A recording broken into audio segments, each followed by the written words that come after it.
Mwaramutse namwiriwe ku bakunzi ba Roy TV, ni Bella Shaka kuri micro, kuri kamera turi kumwe na Oli King abikora neza cyane.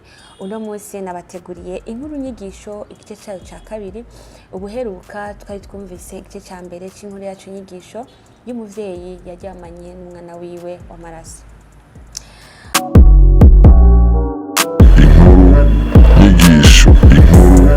Nyigisho. Uno munsi rero tugomba dutangure aho twagarukirije. Nari nababwiye yuko Nirera yaramaze iminsi ariko aramurondera umugenzi we Adeline ariko atamutora, aho yaraherukiye ku rupango ruraho ahava atamubonye. Rero niho umunsi umwe Nirera avuye mu kaguriro niho kucahura na Adeline. Amubonye yaratangaye, mbese umutima we wuzura ivyishimo, amaso ye yuzura amarira y'umunezero, barahoberana cyane. Adeline aramubaza ati washitse mu gisagara ryari? Nirera aramubwira ati maze amezi 6 ndi mu gisagara ndiko ndakora, ariko narakurondeye ndakubura, narakurondeye kenshi gashoboka kuri telefone ntagutora, mbega vyagenze gute? Aramwiganira yuko telefone yiwe atari wari karayikoresha, ndetse amubwira yuko yahinduye n'amazina ntiyari gushobora kumutora. Amubwira ati jewe ubu nitwa Queen, mu gisagara niho ndi, ubundi umunyagisagara, ntabwo noguma nitwa Adeline. Adeline wumva ari biki? Iryo ntago ari izina ry'umwana wo mu muji, nka jewe yamaze kurikanura. Niho rero kuca bayaga vyinshi by'ubuzima bitandukanye. Adeline agira inama Nirera yuko bohindura ubuzima, ariko Nirera yaciye amusaba Adeline ati tugende ndakwereka homba kuko mbaha hafi nyene. Baca baragenda, amwereka ati mbaha, ambwira ati mbese wewe uba hehe? Adeline aca aramutwara Nirera aramwereka haba, ati nanje mbaha. Ageze kuri urwo rupango aca asanga yarigeze kuhaza kumurondereraho aramubura. Arambwira ati ese kuko nigeze kuza ngaha bakambwira yuko batakuzi? Ati nuko wavuze Nirera, nuko wavuze izina rya Adeline mu gihe jewe ngaha banze nka Queen. Rero mu gisagara nuko bisaba kurikanura, ntiwoguma wita amazina yo mu cyaro, amazina ya kera. Twe dufata amazina y'ubu nyene, dufata ibintu by'ubu nyene, tujyana n'ibintu by'ubu nyene. Niho rero Adeline kuca abwira Nirera ati ahubwo bisaba duteke imitwe. Ati bisaba duteke imitwe, turaba ukuntu two kwipangira turi babiri, zokwereka ukuntu turondera amahera. Ati nk'akarorero jewe amafaranga mabuja mpemba siyo atumye nsuku, siyo atumye nambara neza, siyo atumye nisukisha igisuko. Iyumvire umukozi wo mu nzu isukisha igisuko, ahubwo ari gwa avatwara n'umugabo wa mabuja. Ego aca mubwira ati rero uraza ndakwereka ukuntu tubigenza, ndafise abantu bama amahera, ndafise uduhungu tumpa amahera, udusore tugendana tukama amahera. Rero ndafise naho nsohokera, ndafise n'ukuntu ndabigenza. Wewe gusa ugurura umutima, wumva yuko utegeza kuba umunyamuji nka jewe, wumva yuko utegeza gutangura ubuzima bushasha nk'ubwo ndimwo. Nirera yaravyemeye kuko nta rindi jambo yari kurenza ko. Yavuze ati ahubwo wantebeye, ati ahubwo nyereka ukuntu tubigenza nanje nkora umuti nkuko nawe uri kurakora umuti mino misi. Nirera yaciye agenda atora amafaranga yari yaziganyije amezi 6 arayazana, ayereka Adeline abwira ati uburyo mfise n'ubu. Adeline nabazana wiwe, maze bashira hamwe bagenda gupanga inzu. Bayipanze mu cyarama, arabana ari babiri bonyine. Bakomeza kubaho mu buzima, batangura kubaho mu buzima bw'ubumaraya, aho Adeline yatwara Nirera kenshi gashoboka mu bubare. Nirera atangura kumenyera, nawe arihindura izina yitwa Samantha. Avuga ati nk'umuntu yo kuva nitwa Nirera muri kino gisagara yobona yuko ntari umunyamuji, aca yiha akazina ka Samantha kuko yumvise ko ariko kagezweho. Barabaho mu buzima bwo kuborerwa, baranywa inzoga, bagasinda, bagataha ijoro, imisi yose barashobora gushurashura n'abantu benshi batandukanye. Nibwo buzima bari babayemo, bakabaha amahera 5,000 muri ico gihe. Yari amahera atari make kuko amafaranga yari agifise agaciro gusumba ubu muri kino gihe turimo. Baraba muri ubwo buzima, niho rero Nirera yahavuye arandura n'umugera wa sida. Ubwo buzima yari arimo yahavuye yandura umugera ruhonyanganda ariwo sida. Reka dusubire inyuma gatoya ku mwana we Debaba aho yari mu cyaro, yarakuze akuze imyaka 17 kuko aho bari Nirera ubwo buzima barabubayemo igihe cy'imyaka 11 bibereye abamaraya bo mwibarabara, biryoherererwa n'ubuzima atakindi kibanezwe, eka kuduga ntivyari biri muri gahunda. Rero Debaba amaze kwisununura akuze imyaka 17 niho kuca afata umwanzuro nawe wo kumanuka mu gisagara, kuko gushika ico gihe nta kintu kizima bari bwashikeko na papa wiwe. Se we yarakigwazagwaza, yarakirondeza hirya no hino arabe ko yoronka ico tunga umuryango wiwe. Rero niho Debaba yaciye afata umwanzuro wo kuvuga ati reka manuke mu gisagara ca Bujumbura, wenda ntushobora guhura na mama, mbese nkaraba nuko narondera akazi nkabaho nanje nkiteza imbere, nkubaka akazuza kanje nkuko ndi umwana w'umuhungu yabonye yuko atorera amaboko, abona yuko ategerezwa gukora igishoboka kugira ngo nawe yubake ubuzima bwiwe. Niho kuca amanuka mu gisagara arashika, eka gishika mu gisagara ntivyamworoheye. Murabizi umanutse mu gisagara ca Bujumbura ntufise aho ushikira, ntufise ugutumyeko, ni gushikira mu ibarabara. Yarabaye mu buzima bw'imayibobo ikintu c'amezi 5 abaho ari mu ibarabara. Rero niho kuca atangura gukora akazi ko koza imiduga, arabibamwe igihe kitari gito, bitangura kumuha amahera make make yo kwibeshaho, atangura kubaka ubuzima bwiwe no kubaka kazoza kiwe. Umunsi umwe niho yaje guhura n'imisore yo mu gisagara ca Bujumbura. Imisore yoyo yamenyereye, yarikanuye, baramwishimira, baramubwira ati ese wa muhungu we boza tukibanira, ubundi ukazimenya kujya gusa, ahasigaye tukibanira nk'abagenzi. Bo bivugira ati nk'abajama, abatipe bo mu gisagara bavuga ati boza tukibanira nk'abajama, nivyo bavyiza.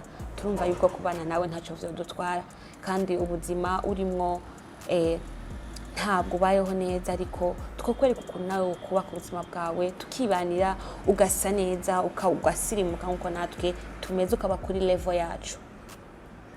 Rero Debaba ntabwo yavyanse, ahubwo yaravyemeye, avuga ati ndavyemeye, reka tubikorereko. Niho rero Debaba kuca atangura kubana nabo basore. Debaba yarakorera amafaranga atari make, amafaranga yose yaronka bagenda mu kirori nabo bahungu bagasorora bakaryoherwa. Yari amafaranga gusa yo kwinezereza, nta mugambi yari bwakore. Mbese na cya cyumvire yavanye ruguru cyo kuvuga ati ngiye kurondera ubuzima, nubaka ubuzima bwanje, ntabwo yaciye kucyumvira cyane, ahubwo yavuze ati ubuzima bwo kuryoherwa ni nk'ubu, ubuzima nkwiye kubamwo ni nk'ubu n'aba basore barimo baraba muri ubwo buzima, bumva nyine ko babinezererewe.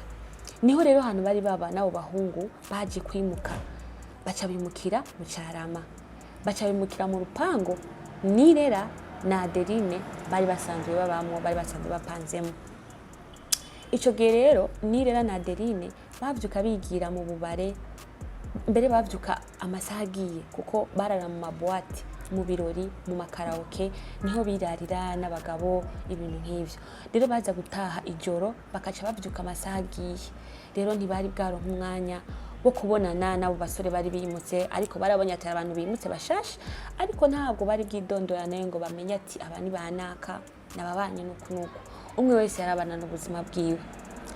Umunsi umwe niho bari muri karaoke, Adeline na Nirera bari bageze ku rwego bakanita ko ari abashuga mami, baronka amafaranga menshi, mbese bagakoresha n'udusore tukiri miyabaga mu gusatisfeza ivyifuzo vy'imibiri yabo.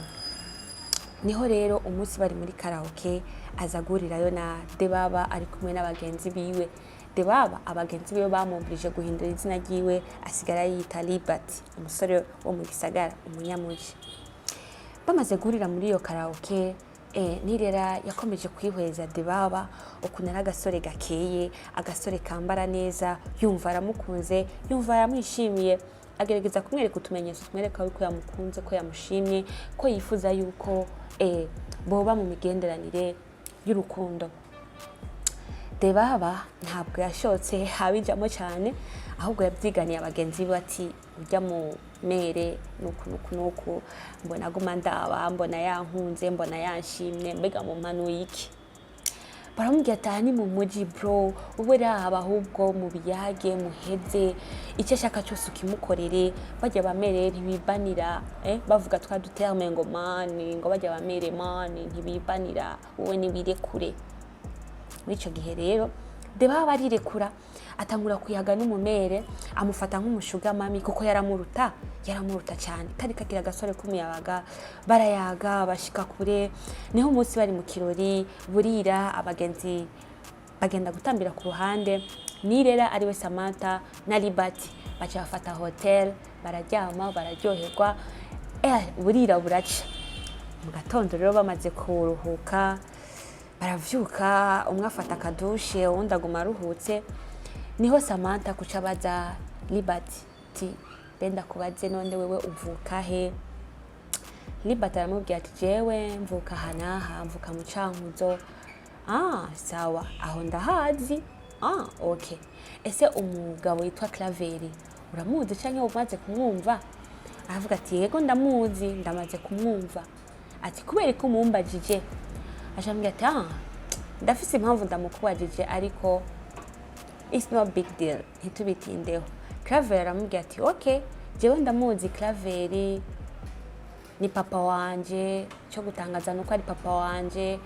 Mama wanje nawe Nirera yagiye nkiri muto, ntabwo ndasa kandi kumubona, kandi yamanutse mu gisagara ca Bujumbura. Rero gushikisa hasi sinzi ngo mama araha, sinzi ngo bimeze uku, ariko ndifuza kuzomubona, ndifuza kuzosubira na mama wanje akambona. Avuga ati mama wawe Nirera, none wowe ni witwa Liberty? Arambwira ati oya je ntabwo nitwa Liberty, amazina abavyeyi bampaye nitwa Debaba Rukundo. Aho nyene Nirera yafashwe, umutima waramufashe acagwa hasi bukumbi acata ubwenge. Vyaramurenze kumva yuko yaryamanye n'umwana we w'amaraso. To please agwaye umugera wa sida, no kuvuga umwana aramwandukije umugera wa sida kandi atayibanga kuryamana n'umwana we w'amaraso atabizi uko ari umwana wiwe. Ico gihe amaze guta ubwenge Debaba biramusiga. Debaba arabura ico yofata n'icareka. Debaba amera nk'umuntu apararanganye mu mutwe.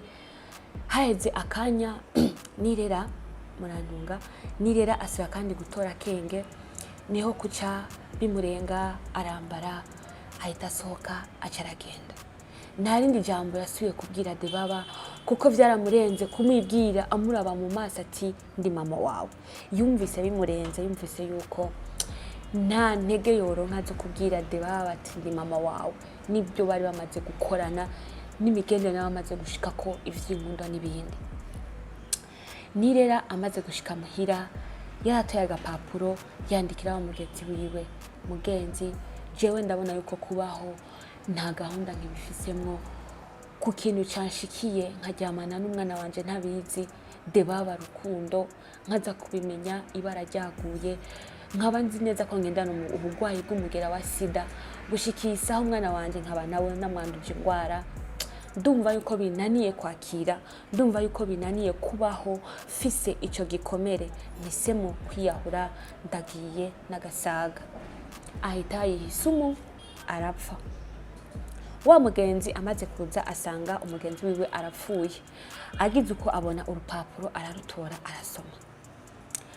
Amaze gusoma yarumiwe agwa mu gahundwe, arabura ico afata n'icareka.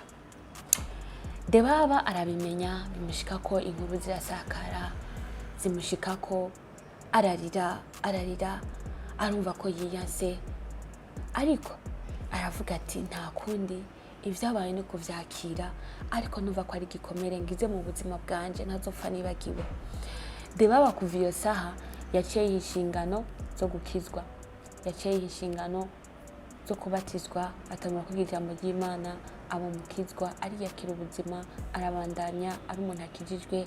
Aravuga ati byose nasanze ari ubusa, ati ubu bwenge n'ubuzimana nibogendera mu nzira zo kugororoka. Aca arabatizwa aba umukristo, atangura imirimo yo gukorera Imana. Inkuru yacu nyigisho rero igarukiye ngaha. Mbega ndakubaza nawe uri kurankurikirana, iyo ukiza kuba uri Nirera wari kwiyahura? Kuvyagushikiye wari gufata iyo ngingo yo kwiyahura? Ikigira kabiri, iyo ukiza kuba uri Debaba wari gufata icaye cemeza? Ikigira gatatu, bene data tumenye yuko ibisangana vyose ntabwo ari zahabu. Nirera yavuye ruguru azi ko aje mu bisayangana muri vyiza, ariko amaherezo yiwe byamubereye umururazi, mbese abura n'ubuzima ariyahura. Twige kuba mu buzima uko Imana ibishaka, kuko uwirata yirate yuko gusa yamenye Imana. Ikigira gatatu, mbega ko Debaba nawe yaramaze kumenya ko yaryamanye na mama wiwe, wari gukora iki ko ari warusiganya amahitamo ugifise ubuzima? Ese iyo kiza kuba uri Nirera wari kucukora iki umaze kumenya yuko waryamanye n'umwana wawe ukaba wamwanduje n'umugera wa sida? Wari kuvyifata mu gute? Wari gufata iyahe ngingo? Twibukanye yuko guhindura amazina ngo tugeze mu muji ntabwo ari ingingo, ntabwo ari ingendo ibereye, kuko Liberty iyo kiza kuguma ari Debaba, Rukundo kumbure ntivyari gushika iyo vyashitse. Nirera iyo kiza kuguma ari Nirera ntihindure Samantha, ntivyari kugera iyo hose. Bakunzi rero bacu, ndabakunda, nkeneye kugira icyo uvuze muri commentaire, nkeneye ko nawe wiyugurura muri commentaire utubwire icyumviro cawe nuko iyi nkuru yacu nyigisho uyakiriye. Ufise icyo ushikiriza kuri Roy TV, genda kuri site web yacu ugiriye icyo ushikiriza, canke ushira muri commentaire. Dukeneye turishura commentaire ari cyumviro. Ufise ikibazo urabaza, site web nijya nyene urabaza, urishurwa umwanya uwari wose. Yari Bella Shaka rero kuri micro za Roy TV, ndabakunda kandi zakomeza ndabazanira inkuru, mwige vyinshi, mumenye vyinshi. Kuri kamera ni Oli King abikora neza cyane. Ngoma ndabifurize kugira ibihe vyiza. Wewe namba ari ku murango, umunsi mwiza, ari mijoro ugira ijoro ryiza. Ciao ciao, ndabakunda. Inkuru nyigisho, inkuru